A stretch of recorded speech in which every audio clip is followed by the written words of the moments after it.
मथुरा में शाही मस्जिद विवादित परिसर मामले को लेकर हिंदू पक्ष को सुप्रीम कोर्ट से झटका लगा है। सर्वोच्च अदालत ने इलाहाबाद हाईकोर्ट की ईदगाह मस्जिद सवे के आदेश पर रोक लगा दी है। कोर्ट ने कहा कि इस मामलों में हाईकोर्ट में सुनवाई जारी रहेगी, लेकिन सवे के लिए कोर्ट कमिश्नर की नियुक्ति पर अंतरिम रोक रहेगी। इससे पहले इलाहाबाद हाईकोर्ट ने 14 दिसंबर 2023 को श्री कृष्ण जन्मभूमि और शाही ईदगाह मस्जिद के विवादित स्थल पर सवे की मंजूरी दी थी और एडवोकेट कमिश्नर के जरिए सवे कराने का आदेश दिया था, जिस पर सुप्रीम कोर्ट ने अब रोक लगा दी है। हिंदू पक्ष का दावा है कि इस जगह पर भगवान श्री कृष्ण का मंदिर था, मुगल काल में उसे तोड़कर यहाँ मस्जिद बना दी गई। ये विवाद 350 साल पुराना है। क्या है श्री कृष्ण जन्मभूमि और शाही ईदगाह विवाद? ये पूरा विवाद 13.37 एकड़ जमीन के मालिकाना हक को लेकर है। इस जमीन के 11 एकड़ में श्री कृष्ण मंदिर है और 2.37 एकड़ हिस्सा शाही ईदगाह मस्जिद के पास है। हिंदू पक्ष यहाँ श्री कृष्ण जन्मभूमि होने का दावा करता है। इस पूरे विवाद की शुरुआत 350 साल पुरानी है, जब दिल्ली की गद्दी पर औरंगजेब का शासन था। 1670 में औरंगजेब ने मथुरा की श्री कृष्ण जन्म स्थान को तोड़ने का आदेश दिया था, जिसके बाद यहाँ शाही ईदगाह मस्जिद बनाई गई।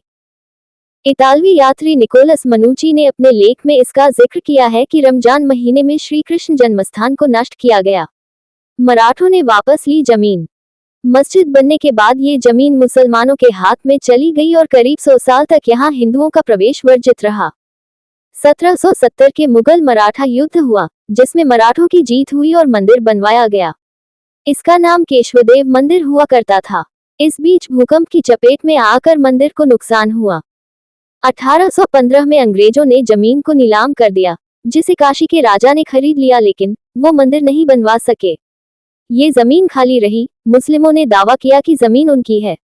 1951 में श्री कृष्ण जन्मस्थान ट्रस्ट बना।